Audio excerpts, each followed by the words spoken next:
کو اچھے طریقے کے ساتھ پڑھتے ہیں، توجہ کے ساتھ پڑھتے ہیں۔ والذین هم عن اللغو معرضون، دوسری صفت ان کی یہ ہے کہ فضول کاموں سے وہ دور رہتے ہیں، فضول کاموں کو سے وہ دور رہتے ہیں، اپنے آپ کو دور رکھتے ہیں۔ تیسری صفت بیان کی گئی کہ وہ زکوٰۃ ادا کرتے ہیں۔ چوتھی صفت بیان کی گئی وہ اپنی شرمگاہوں کی حفاظت کرتے ہیں، سوائے نکاح کے باقی ان چیزوں سے محفوظ رہتے ہیں۔ اگلی بیان کی گئی پانچویں کہ امانت دار ہیں، وعدے کی پابندی کرتے ہیں، نماز کی پابندی کرتے ہیں۔ اللہ فرماتا ہے یہی لوگ وارث ہیں۔ وارث بھی کس کے ہیں؟ الذین یرثون الفردوس، جنت الفردوس کے وارث ہیں۔ اور فردوس کیا ہے؟ جنت کا سب سے اعلیٰ درجہ ہے۔ اور آپ صلی اللہ علیہ وسلم نے ارشاد فرمایا تھا وصلی اللہ الفردوس، اللہ تعالیٰ سے جنت الفردوس کا سوال کرو۔ پھر اس کے بعد انسان کی مختلف مراحل ہوتے ہیں، انسان کی پیدائش سے لے کر اس کے مرنے تک تقریباً 9 کے قریب ان مراحل کا اس میں ذکر کیا گیا ہے۔ اللہ فرماتا ہے کہ تم ایک مٹی سے پیدا کیا گیا، پھر پانی سے جمع ہوا خون، پھر بوٹی، پھر تو اس کے اوپر ہڈی لگائی گئی، ہڈی کے اوپر گوشت لگایا گیا، پھر تم ایک اچھی صورت میں تمہیں پیدا کر دیا گیا۔ اس کے بعد کیا ہوگا؟ تم ایک زندگی گزارو گے، ثم انکم بعد ذلک لمیتون، پھر تم مر جاؤ گے۔ مرنے کے بعد پھر کیا ہوگا؟ ثم انکم یوم القیامۃ تبعثون، پھر تمہیں دوبارہ کیا کیا جائے گا؟ اٹھایا جائے گا، قیامت والے دن تم سے حساب کتاب ہوگا۔ اس کے بعد رب کریم اپنی ان نعمتوں کا ذکر کر رہا ہے کہ آسمان سے بارش کا برسنا، خاص انداز سے، خاص ترتیب سے۔ پھر یہ اللہ تعالیٰ نے جو درخت لگائے اس کے جو پھل ہیں، مختلف درختوں کا ذکر کیا گیا، جہاں پر کھجور کا اور خاص کر انگور کا ذکر کیا گیا، زیتون کے اس کا ذکر کیا گیا، پھر دودھ جو تم حاصل کرتے ہو۔ پھر اس کے بعد حضرت نوح علیہ السلام کا قصہ آ جاتا ہے کہ اپنی قوم کو انہوں نے دعوت دی تو ان کی قوم نے کہا کہ یرید یتفضل علیکم، نوح کا مشن یہ ہے کہ یہ چاہتا ہے کہ تم میں بڑا بن جائے، سردار بن جائے۔ تو آپ نے فرمایا کہ ایسا کچھ بھی نہیں ہے، میں تمہیں اللہ کی طرف بلا رہا ہوں، اس کی عبادت کی طرف بلا رہا ہوں۔ کچھ نے کہا کہ یہ جو بندہ ہے اس کو جنون چھا گیا ہے، اس کا ذہنی توازن کیا ہو گیا ہے، ٹھیک نہیں ہے۔ تو آپ کو اللہ نے حکم دیا آپ کشتی بنائیں، کشتی بنائی گئی۔ تو اللہ نے کہا کہ جب کشتی آپ کی ٹھہر جائے گی تو پھر آپ نے یہ دعا مانگنی ہے کہ الحمدللہ الذی نجانا من القوم الظالمین، اس رب کی تعریف ہے جس نے اس قوم ظالم قوم سے مجھے نجات دی۔ اے رب مجھے اتار برکت والی جگہ پر، اور تو ہی بہترین برکت کرنے والا ہے۔ پھر اس کے بعد ایک اور قوم کا ذکر ہے، پھر موسیٰ علیہ السلام کی قوم کی سرکشی کا ذکر ہے۔ پھر اس کے بعد اللہ تعالیٰ فرماتا ہے یا رسول کلوا من الطیبات واعملوا صالحا، پاکیزہ چیزیں کھائیں اور نیک اعمال کریں۔ پاکیزہ چیزیں کیا ہوتی ہیں؟ وہ چیز حلال بھی ہو اور حلال ذریعے سے حاصل کی ہو۔ مرغی حلال ہے لیکن چوری کر کے حاصل کی جائے گی تو وہ پاکیزہ طیب نہیں رہتی۔ طیب چیز کیا ہوتی ہے؟ چیز بھی حلال ہو اور ذریعہ بھی کیا ہو، جس ذریعے سے حاصل کی جا رہی ہے وہ بھی کیا ہو، حلال ہو۔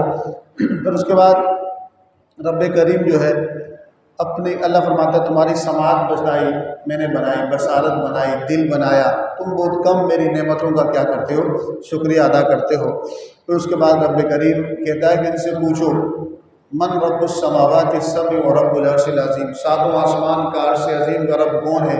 یہ مشرکین کافر لوگ کہیں گے کون ہے؟ اللہ ہے۔ تو کہا پھر ان سے پوچھو کہ وہ کون ہے جس کے ہاتھ میں سارے جہاں کی، جس کے دست قدرت میں سارے جہاں کی بادشاہی ہے، اس کی پناہ سب حاصل کر سکتے ہیں، جس کو پناہ نہ دینا چاہے تو اس کو پناہ نہیں دے سکتا۔ حضور اللہ فرماتا ہے کہ یہ کہیں گے کہ وہ کون ہے؟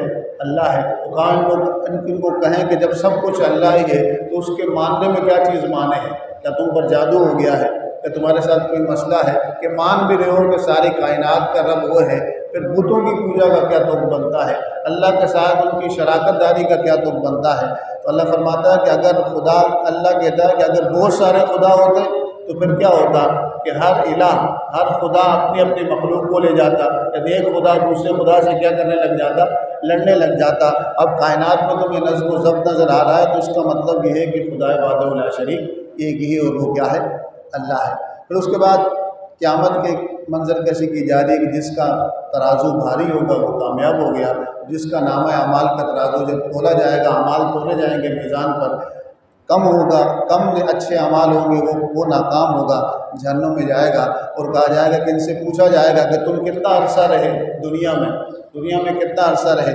تو کہیں گے تو ہم تو بس تھوڑا ہی عرصہ رہے، کچھ لمحے رہے. اور اس کے بعد اس صورت کے آخر میں رب کریم ارشاد فرماتا ہے افحسبتم انما خلقناکم عبثا وانکم الینا لا ترجعون. کیا تم یہ سوچتے ہو کہ ہم نے تمہیں فضولی پیدا کر دیا، بے مقصد پیدا کر دیا، پرپز لیس پیدا کر لیا کہ تمہارا کوئی مقصد زندگی نہیں ہے؟ ایسی بات نہیں ہے. فتعال اللہ، وہ اللہ بلند ہے، الملک الحق، سچا ہے اور بادشاہ ہے، وہ فضول اور بیکار چیز کو پیدا نہیں کر سکتا. لا الہ الا ہو رب العرش الکریم. وہ لوگ جو اللہ کے ساتھ دوسروں کی عبادت کرتے ہیں ان کے پاس کوئی دلیل نہیں. پھر اس صورت کے آخری آیت میں رب کہتا ہے کہ آپ دعا مانگیں رب اغفر وارحم وانت خیر الراحمین.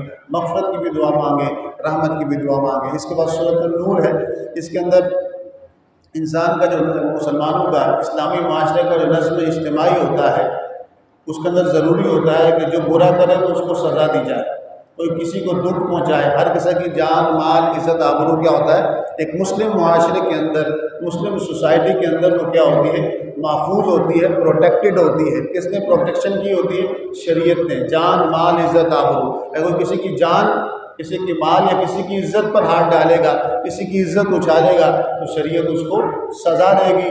جس بندے پر ظلم ہو اس کو سنوائی کرے گی.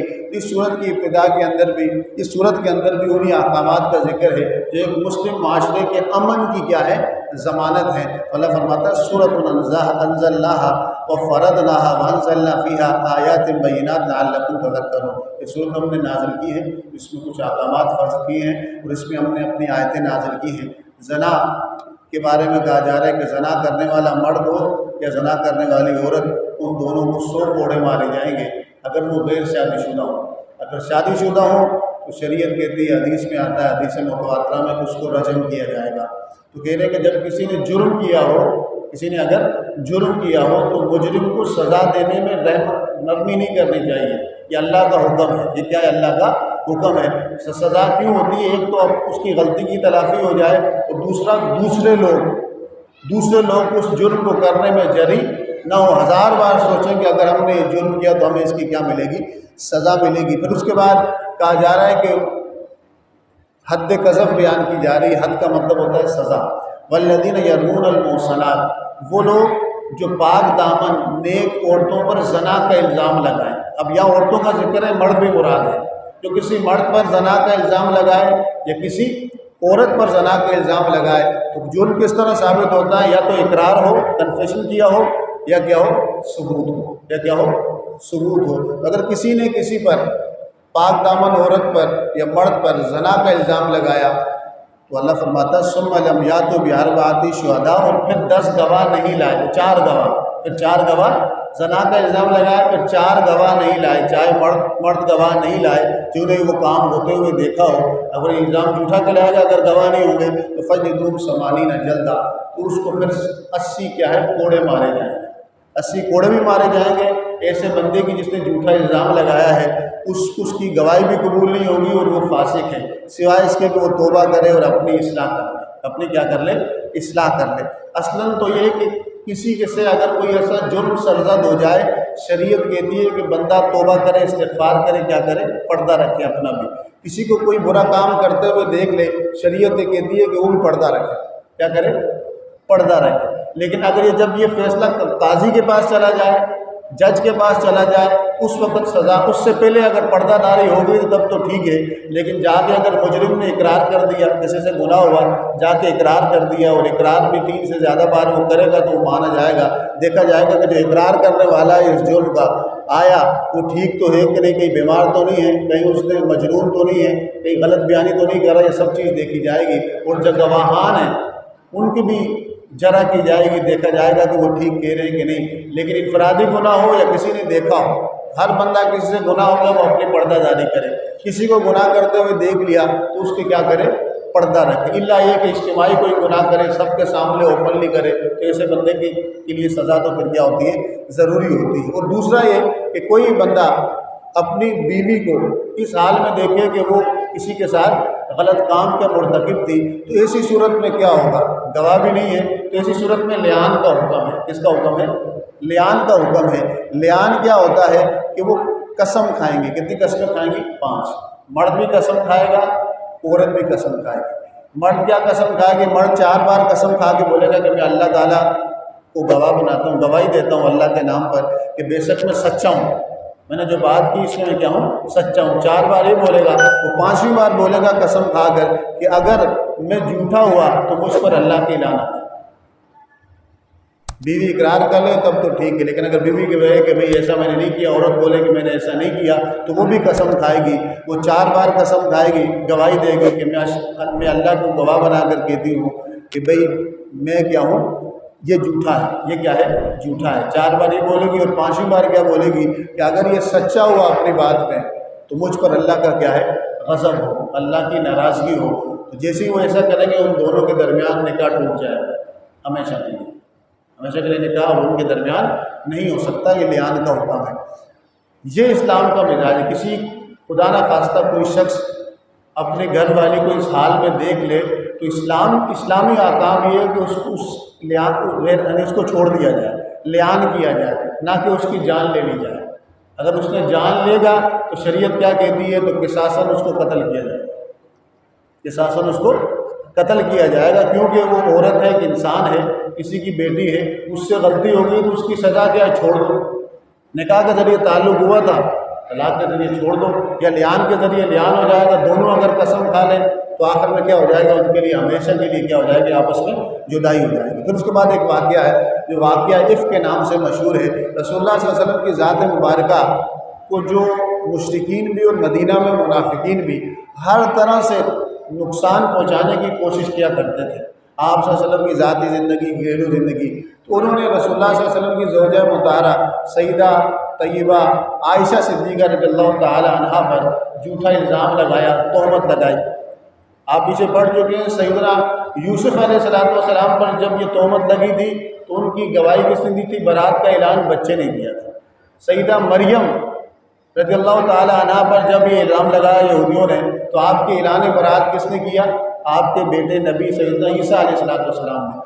حضور کی زوجہ پر جب یہ جھوٹا الزام مخالفین کی طرف سے لگایا گیا تو آپ صلی اللہ علیہ وسلم کی زوجہ کی طہارت پر، پاک دامنی پر، عفت پر اور برات پر اللہ تعالیٰ نے خود قرآن کی آیتیں اتاری، 10 کی قریب آیتیں اتاری کہ بھئی وہ ان پر یہ جھوٹا الزام ہے۔ جن لوگوں نے لگایا انہیں ان کے پاس کوئی گواہ بھی نہیں، اور پھر ہے ہی یہ جھوٹا، ان کو چاہیے تھا مومن کے ساتھ اچھا گمان رکھتے، اور جن نے لگایا ان سب کو پھر کوڑے لگائے گئے، حد قذف لگائی گئی۔ اللہ فرماتا ہے ان الذین یحبون ان تشیع الفاحشۃ فی الذین آمنوا لہم عذاب علیم فی الدنیا والآخرہ، جو چاہتے ہیں کہ مسلمانوں کے درمیان، مومنین کے درمیان فحش باتیں یا بری باتیں پھیلیں یا برے کام پھیلیں، اللہ فرماتا ہے دنیا اور آخرت میں ان کے لیے کیا ہے؟ عذاب ہے۔ پھر کہا جا رہا ہے کہ تم میں سے جو مالدار ہیں وہ ایسی قسمیں نہ کھائیں، ایسی قسمیں نہ کھائیں کہ ہم فلاں اپنے قریبی یا مسکین یا مہاجر جس نے اللہ کی راہ میں ہجرت کی اس پر خرچ نہیں کریں گے، اگر ان سے غلطی ہو گئی تو معاف کرو، جو خرچ کرتے تھے اللہ کی راہ میں وہ کرتے رہو۔ اور جو پاک دامن عورتوں پر جھوٹا الزام لگاتے ہیں، لعنوا فی الدنیا والآخرہ، اللہ فرماتا ہے دنیا اور آخرت میں ان پہ لعنت کی گئی ہے۔ پھر آگے ارشاد فرمایا جا رہا ہے کہ جو بری عورتیں ہوتی ہیں وہ برے مردوں کے لائق ہیں، اور برے مرد بری عورتوں کے لائق ہیں، اچھی عورتیں اچھے مردوں کے لائق ہیں، اور اچھے مرد اچھی عورتوں کے لائق ہیں۔ پھر اس کے بعد بتایا جا رہا ہے کہ جب تم کسی کے گھر میں داخل ہو تو اس کے آداب اور اس کے ایٹیکیٹس کیا ہیں۔ کسی کے گھر میں جب داخل ہو تو اس کے لیے کہا گیا کہ یا ایھا الذین آمنوا لا تدخلوا بیوتا غیر بیوتکم حتی تستأنسوا وتسلموا علی اہلہا۔ اس کا ادب ہے کسی گھر میں اگر جانا ہو تو اجازت طلب کرو۔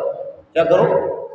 اجازت طلب کرو۔ اب اجازت طلب کس طرح کی جائے گی؟ اس کا اصول کیا ہے؟ وہ ایک سیدنا عمر فاروق رضی اللہ تعالیٰ عنہ کے عمل سے ہی پتہ چل جاتا ہے کہ جب وہ جاتے تو کہتے کہ السلام علیکم یا رسول اللہ ایدخل عمر ایدخل، سب سے پہلے سلام کرنا ہے، سب سے پہلے سلام کرنا ہے، آنے کی اجازت مانگنی ہے اور اپنا نام بتانا ہے۔ کیا بتانا ہے؟ 3 دفعہ۔ آج کل گھنٹی لگی ہوتی ہے تو آپ نوک کر سکتے ہیں، 3 دفعہ اجازت مل جائے ٹھیک ہے، نہیں ملے تو واپس چلے جائیں۔ لیکن اگر ضروری کام ہے تو وہیں سائڈ پہ بیٹھے رہیں۔ لیکن اگر گھر میں پردہ لگا ہے تب تو آپ سامنے سے نوک کر سکتے ہیں، اجازت مانگ سکتے ہیں۔ گھر میں اگر پردہ نہیں ہے تو پھر دائیں یا بائیں کھڑے ہو کر آپ نے کیا کرنا ہے؟ اس طرح سلام کرنا ہے۔ سلام کے بعد کیا کرنا ہے؟ اجازت مانگنی ہے۔ اگر وہ پوچھیں کون تو یہ نہیں بولنا میں، حضور کے سامنے کسی نے کہا میں تو حضور میں کیا نام لیا جائے، کیا لیا جائے کہ کون ہے، اپنی وضاحت کی جائے کہ میں وہ ہوں۔ آج کل گھنٹی لگی ہوتی ہے، دروازہ نوک کیا جاتا ہے تو نوک بھی کرے، گھنٹی بھی بجائے، لیکن ساتھ السلام علیکم کہہ کر اجازت بھی کیا کرے، طلب کرے جب بندہ آ رہا ہے۔ اگر وہ اجازت دے ٹھیک ہے، نہیں تو نہیں۔ لیکن اگر وہ گھر جس طرح مسافر خانہ، ہوٹل وغیرہ، تو وہاں تو بغیر اجازت کے بندہ جاتا ہے رہنے کے لیے، تو وہاں اجازت ہے۔ پھر اسلامی معاشرے کے اندر عفت اور پاک دامنی کو برقرار رکھنے کے لیے حکم دیا جا رہا ہے مرد اور عورت دونوں کو بھی اپنی نگاہوں کی حفاظت کریں۔ کیا کریں؟ حضور فرمایا کہ من یضمن لی ما بین لحییہ وما بین رجلیہ اضمن لہ الجنہ۔ حضور فرمایا کہ جو اپنی دو چیزوں کی مجھے ضمانت دے دے، گارنٹی دے دے، ایک اپنی زبان، دوسری اپنی شرمگاہ، کہا کہ اپنی شرمگاہ اور اپنی زبان کی جو بندہ مجھے گارنٹی دے دے کہ اس کی حفاظت کرے گا، اس کا صحیح استعمال کرے گا، جائز جگہ پہ اس کا استعمال کرے گا، تو حضور فرماتے ہیں کہ میں اس کو جنت کی ضمانت دیتا ہوں، زبان اور شرمگاہ۔ تو کہا جا رہا ہے کل للمؤمنین یغضوا من ابصارہم، اے ایمان والو اپنی آنکھوں کو کیا رکھو، نیچے رکھو، اپنی آنکھوں کو کیا رکھو، نیچے رکھو۔ اپنی نگاہوں کی حفاظت، نیچے رکھنے کا مطلب یہ نہیں کہ نیچے دیکھو، مطلب نیچے رکھنے کا مطلب یہ کہ بد نگاہی نہ کرو۔ کسی غیر محرم عورت پر نظر پڑ جائے تو ایک بار ٹھیک ہے، بار بار نہ دیکھو، وہ گناہ میں شمار ہوگا، وہ فتنے میں شمار ہوگا، وہ گناہ میں شمار ہوگا۔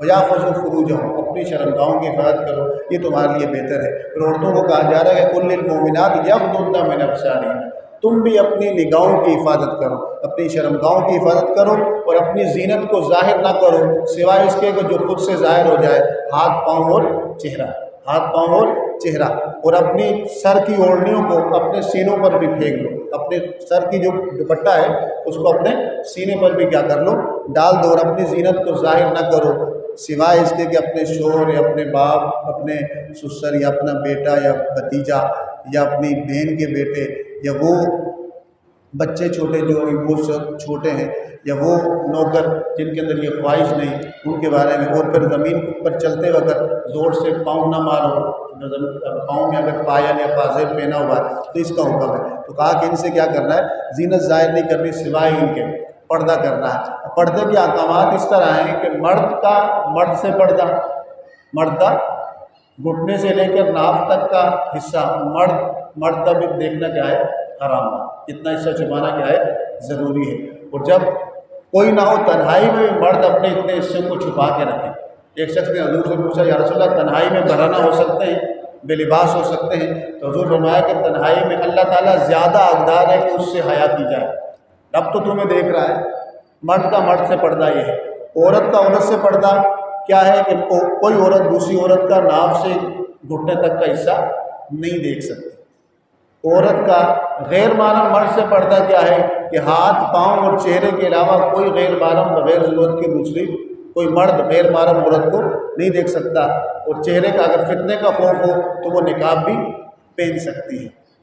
لیکن جو رشتہ دار ہیں، مثال کے طور پہ قریبی رشتہ دار جو محرم رشتہ دار ہیں جیسے باپ، بیٹا، بھائی، تو اس کے لیے پردہ کیا ہے، اس میں تھوڑی سی گنجائش ہے کہ سر، گلا، بازو، یہ پنڈی یہ کھول سکتی ہے، اس کا پردہ ان سے نہیں ہوگا، عام طور پہ گھر میں نہیں ہوتا، ٹھیک ہے۔ یہ ایک پردے کی یہ صورت ہے۔ پھر اس کے بعد آ کے حکم دیا جا رہا ہے کہ جو تم نے نکاح جن کے نکاح نہیں ہوئے ان کے نکاح کریں، اللہ تعالیٰ ان کو، اگر وہ فقیر ہیں تو اللہ تعالیٰ ان کو غنی کر دے گا۔ پھر اس کے بعد آیت نور بیان ہو رہی ہے کہ اللہ نور السماوات والارض، اللہ ہی زمین و آسمان کو منور کرنے والا ہے، پیدا کرنے والا ہے۔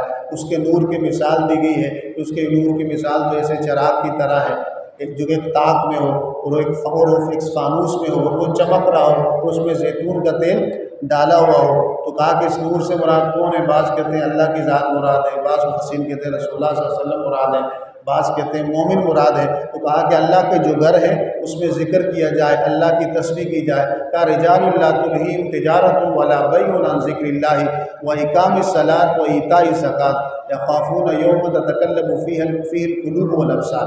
کہا کہ اللہ کے نیک لوگ کچھ ایسے ہیں کہ تجارت اور بے، خرید و فروخت ان کو اللہ کے ذکر سے غافل نہیں کرتی، نماز قائم کرنے سے، زکوٰۃ دینے سے غافل نہیں کرتی، اور وہ اس دن کا خوف رکھتے ہیں جس دن انسان کا دل اور اس کی آنکھیں کیا ہو جائیں گی، پلٹا لی جائیں گی۔ اس کے بعد مثال دی جا رہی ہے کہ کافر لوگوں کے اعمال کی مثال ایسی ہے جس طرح صحرا میں چمکتی ہوئی ریت، پیاسا دور سے سمجھے گا کہ پانی ہے، لیکن قریب جائے گا تو ایلیوژن، ایک سیراب ہے۔ کیا ہے؟ سیراب ہے۔ کیا ہے ان کی مثال؟ ایسا اندھیرا ہے جو گہرے سمندر میں ہوتا ہے، موجوں کے درمیان اندھیرا در اندھیرا، اگر اس میں بندہ ہاتھ بھی باہر نکالے سمندر کے اندھیرے میں اپنا ہاتھ بھی نظر نہیں آتا۔ کافروں کے اعمال یہی ہے کہ ان کو کیونکہ ایمان نہیں تو ان کو جو آخرت میں اس کا اجر بھی نہیں ملے گا۔ پھر اللہ تعالیٰ آگے کہہ رہا ہے کہ اللہ فرماتا ہے میں نے ہر قسم کا جانور حیوان پیدا کیا پانی سے، کچھ پیٹ کے بل چلتے ہیں، کچھ دو ٹانگوں کے بل چلتے ہیں، کچھ جو نہیں 4 ٹانگوں کے بل چلتے ہیں۔ اللہ تعالیٰ جس طرح چاہتا ہے پیدا فرماتا ہے۔ پھر آگے کہا جا رہا ہے کہ جس نے یُطِعِ اللَّهَ وَرَسُولَهُ، جس نے اللہ اور اس کے رسول کی اطاعت کی، وَيَخْشَ اللَّهَ، اللہ کا خوف رکھا، وَيَتَّقِي، وہ تقوی اختیار کیا، وہی بندہ کامیاب ہے۔ تو اس کے بعد آگے ایک اور اجازت کا کہا جا رہا ہے کہ وہ لوگ ایمان والوں سے مخاطب ہو کے کہا جا رہا ہے کہ تمہارے غلام یا وہ بچے، تمہارے غلام یا تمہارے وہ بچے جو نابالغ ہیں، ان کو بھی حکم دیا جا رہا ہے کہ 3 اوقات میں کمرے میں یا اپنے ماں باپ کے کمرے میں جاتے وقت 3 اوقات میں پہلے کیا کرنا ہے؟ اجازت طلب کرنا ہے۔ 3 اوقات کیا ہے؟ فجر سے پہلے بندہ جب سویا ہوا ہوتا ہے کہ لباس اس نے ہلکا سا پہنا ہوا ہوتا ہے، زور کے ٹائم، زور کے بعد جو قیلولہ کا تھوڑا آرام کا ٹائم ہوتا ہے، اور عشاء کے بعد۔ یہ 3 اوقات کیا ہے؟ پردے کے ہیں۔ 3 اوقات کیا ہے؟ پردے کے ہیں۔ تو اس کے بعد کہا جا رہا ہے کہ جو تم میں بالغ ہے تو بالغ کے لیے وہی احکامات ہیں جو کیا ہیں کہ کہیں بھی جائے، گھر میں جائے یا کمرے میں جائے، بڑی بہن ہو یا والدہ ہو، تو کس طرح ان کو احساس دلا دے پاؤں کی آہٹ کے ذریعے یا آواز کے ذریعے یا سلام کے ذریعے، تاکہ انہیں پتہ چل جائے کہ آپ آ گئے، تاکہ اگر ان کا صحیح طرح سے اگر وہ نہیں بیٹھے یا اس طرح بیٹھے ہیں کہ جو مناسب نہیں ہے دیکھنا، تاکہ وہ اپنے لباس کو کیا کر لیں؟ ٹھیک کر لیں۔